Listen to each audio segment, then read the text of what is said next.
This is the story of the weirdest energy system probably in the entire world. It's weird on the surface, and every time you analyze it more deeply, it only gets more weird. Hello YouTube, I'm Michael Size, and this is the story of Transnistria, a territory that, in addition to having the weirdest energy situation in the world, also has probably the weirdest geopolitical situation in the world, to the point where nobody actually even knows how to even describe it. Transnistria views itself as an independent country with a fully fledged national government and an active military, minting its own currency and issuing its own passports. At the same time, the region is illegally occupied by 1,500 Russian troops, who were supposed to be removed by the end of 2002 and who have been under blockade since the start of the war in Ukraine in 2022.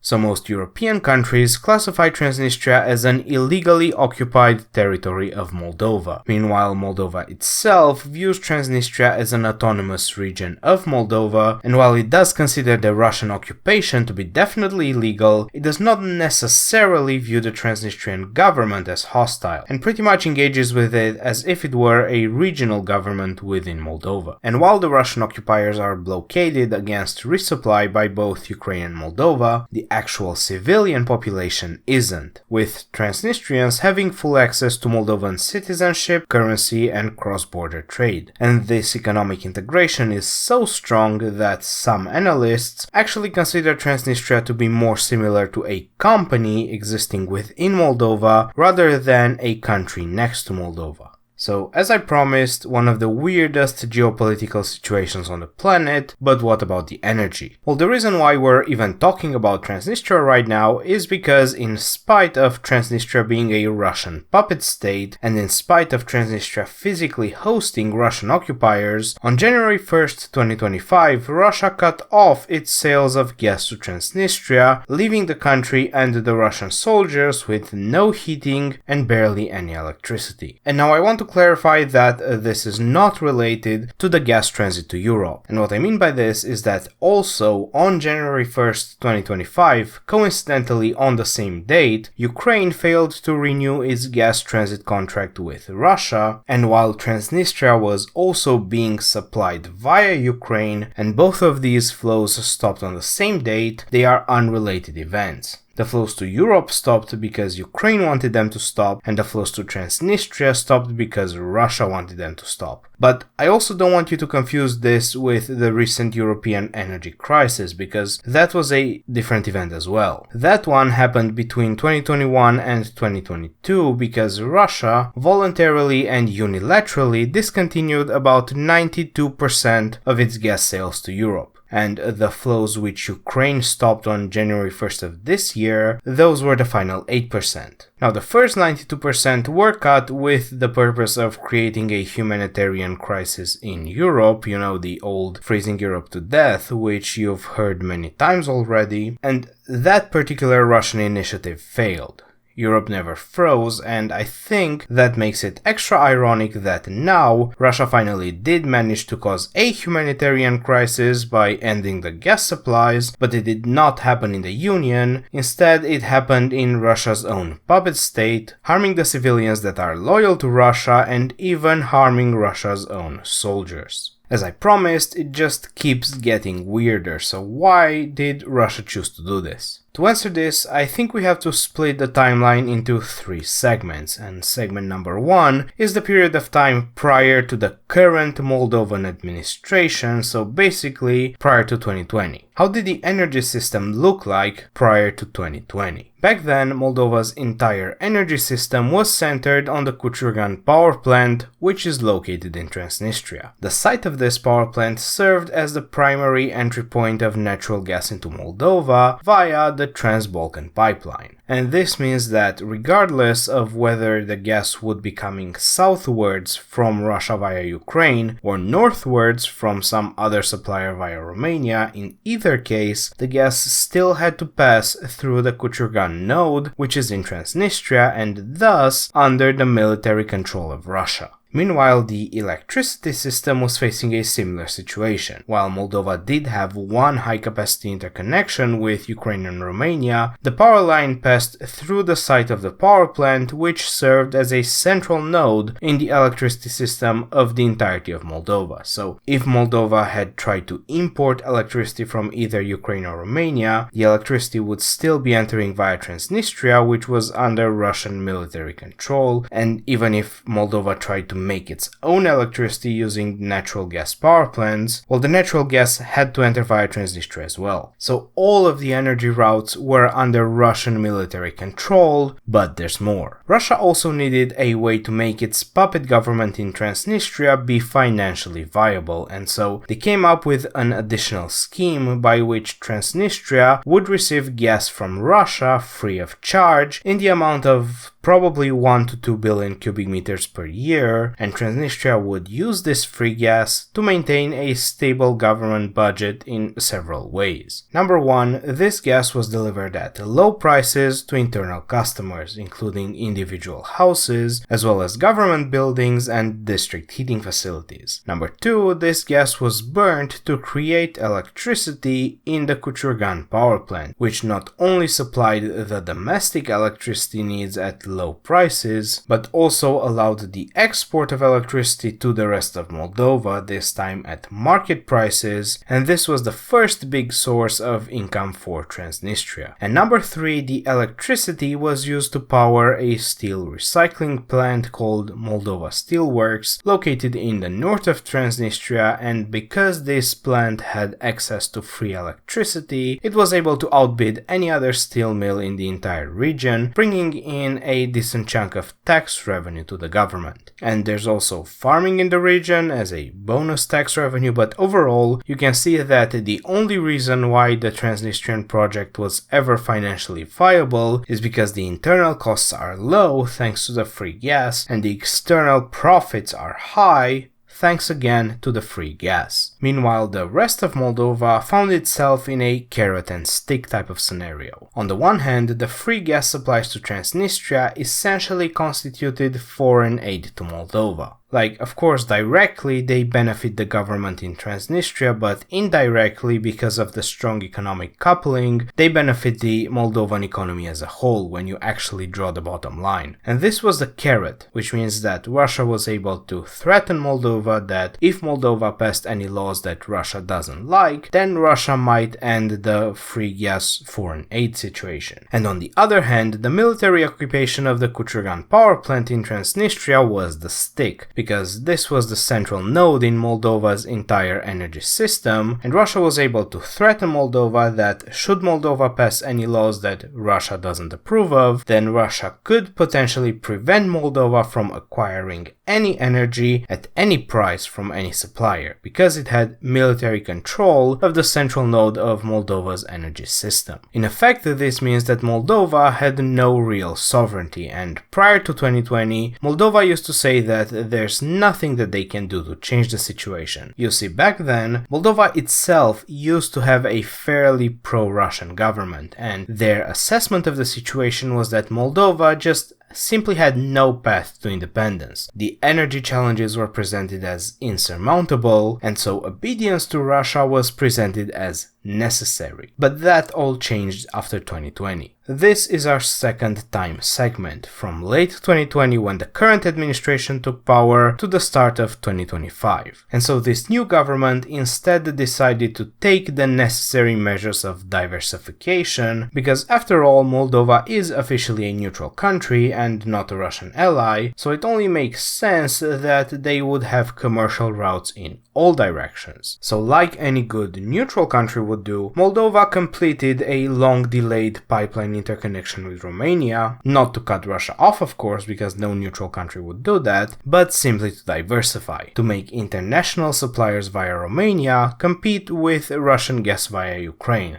Because making all of the suppliers compete with each other for Moldova's business is exactly what a neutral country would do in Moldova's situation. On a similar logic, Moldova also decided that it should diversify its electricity supplies, so it started the construction of a new high voltage power line, tapping into the existing connection with Romania but bypassing the occupied territories, and it has more interconnections under construction. You know, like any good neutral country, Moldova cooperates with all of the powers and not just with the Eastern power. And finally, Moldova started rebuilding its own military, not to invade anyone of course, because Moldova is a neutral country, but it is convenient that a strong military would be able to prevent any humanitarian disasters that might occur as a result of irregularities at the Cucurgan power plant. In addition, Moldova managed to secure foreign aid from the European Union in amounts of tens of millions of dollars per year, which is a rounding error in Brussels' budget, but it goes a long way towards Moldova's energy strategy. I mean, Moldova is a neutral country, so it seems appropriate to balance out the free gas from the east with free money from the west, because it's a neutral country and not allied with either of them.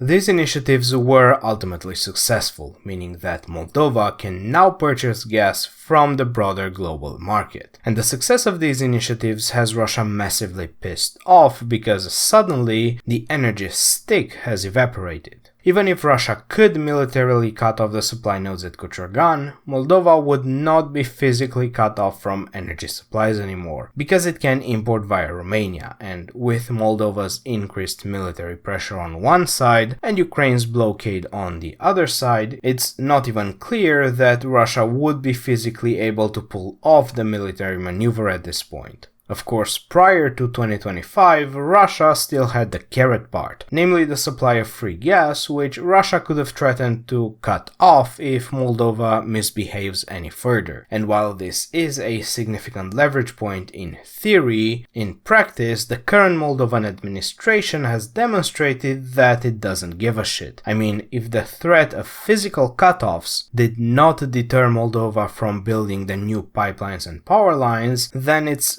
pretty clear that the threat of a mere price increase is not going to deter them either. And even if it did, Moldova's new diplomatic cooperation with Brussels means that if Moldova somehow became unable to afford the market rates for the energy, they still have a high probability of getting bailed out. I mean, in 2023 Brussels spent 400 billion with a B just on farming subsidies, so certainly it could spare 400 million with an M to cover Moldova's entire gas consumption if the situation became critical. Now at this point, the critical moment of January 1st, 2025, here you have to accept a small amount of my own speculation, because if we circle all the way back to the question of why did Russia decide to freeze its own puppet state and its own soldiers, well, I would guess that what happened is that Russia took a fresh look at the situation and concluded that at this point they were giving Moldova 1 to 2 billion cubic meters of free gas per year, and in exchange they were literally not getting anything anymore. So Russia cut the gas and simultaneously cut its losses, in a move that essentially constitutes an admission of defeat in the 35-year-long conflict against Moldova. So what happens going forward? This is the third segment of time, starting on January 1st, 2025, and the question is, can the Transnistrian project persist going forward?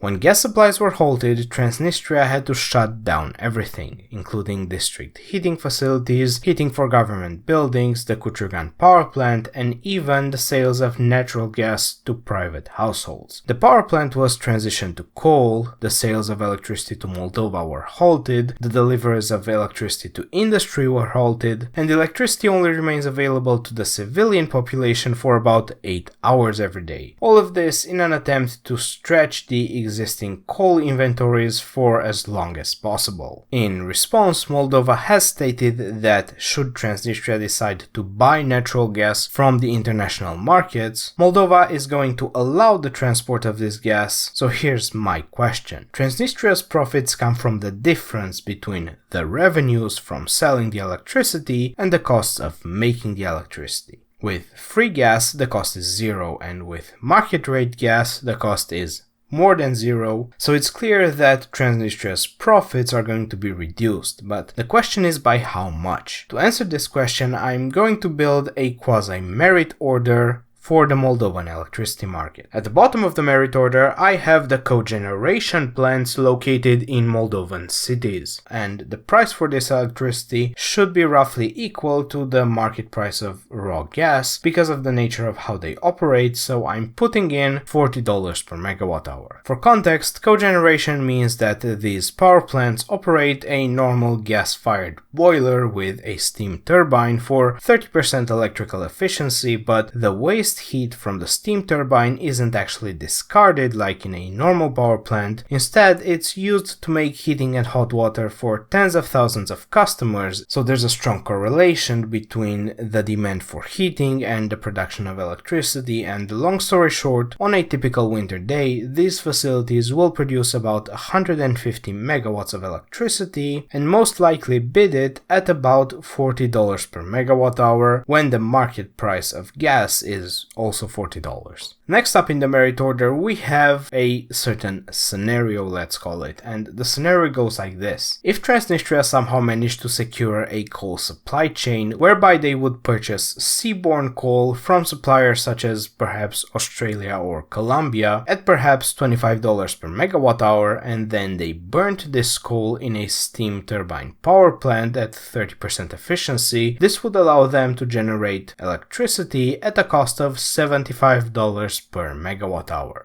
Next up, we have the imports from Romania. Now, of course, generally speaking, these will depend on whatever the market price is in Romania's own deregulated market, but as a benchmark price, I'm going to consider combined cycle gas turbine power plants because these are one of the primary pillars of Romania's energy strategy for the next couple of decades. They are power plants that burn gas to spin a gas turbine directly and then use the exhaust of this turbine to heat up a separate steam turbine, thus achieving an overall efficiency of 50% or more. This means that at a gas price of $40 per megawatt hour, such a power plant would spend about $80 per megawatt hour of electricity just for purchasing the fuel, but because Romania charges carbon costs for CO2 emissions, this would add another $25 per megawatt hour at current market prices for a total of $105.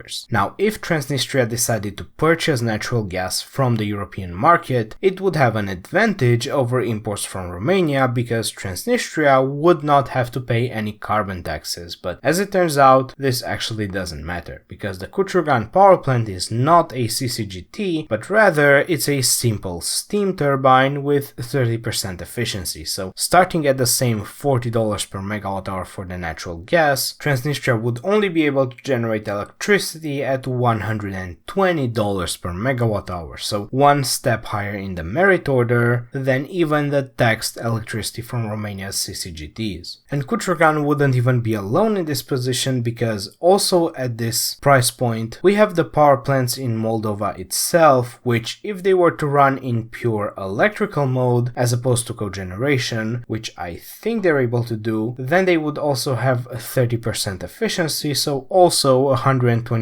per megawatt hour, and their electricity might be slightly preferable compared to more distant imports. And now we could continue the merit order with even more expensive electricity sources, but I don't think that's worth discussing because we have enough supply at $120 or less. So if my model is correct, what it shows is that the only hope that Transnistria has at continuing the electricity exports in a profitable manner is if they could manage to set up a coal supply chain. The coal would have to arrive via the Black Sea, via the Danube, which passes through Romania, via Moldova's port on the Danube, then on trains via Moldovan territory, and I don't think that either Moldova or Romania would object to this, although Romania might object if the seller of the coal was Russia. So I am telling you that there is a way for the Transnistrian project to survive without free gas from Russia, but it might not be sufficient to keep it economically viable. And that's because the economy of Transnistria is actually getting pinched from two directions. On the one hand, having your fuel cost go from $0 to $75 means that your electricity profits drop from perhaps $100 to $25 or something like that. And by itself, this would simply represent a contraction of the economy. But on the other hand, if your civilians still need energy and this cost goes from $0 to $75 for the electricity and from 0 to 40 for the natural gas, well, suddenly this opens up the possibility that the new increased cost exceeds the new reduced incomes, which would make the economy completely unviable. So we know that Transnistria has refused Moldova's offer to buy gas at the market rate, expressing hope that Russia will restart flows at some point. And if you'll allow me to speculate a bit more, I would guess that the reason why Transnistria decided to do this is because they know that the state doesn't have the budget to pay for this, and they know that like 99% of their citizens don't have the income to pay for this. So instead of facing the problem, they just told their citizens to go steal firewood from the forest and basically to just figure it out, because they simply don't have any better ideas. So, understanding this two-sided pinching scenario, I'm still going to tell you that there is a way, but it makes the path to financial viability a lot narrower than otherwise. Because I can imagine a scenario where Transnistrians switch back to firewood for all of their heating and also insulate their homes to make sure that the domestic firewood supplies are sufficient for this, and then they invest in solar panels to generate their own energy and set up a coal supply chain to cover the gaps in electricity and to continue exports to Moldova, and they somehow secure funding for all of this investment, and by walking this sort of narrow path, Transnistria could continue to persist as an independent government. But do I believe in their ability to execute this plan? I don't think that's terribly likely, because right now they definitely look like they're just waiting for a miracle and not cooking up any plan of any kind. And if a miracle doesn't happen and they just run out of money, I think at that point you can expect the government in Chisinau to step in and take over the situation, causing the government in Tiraspol to be cut off from authority and tax income and basically fade away into irrelevance.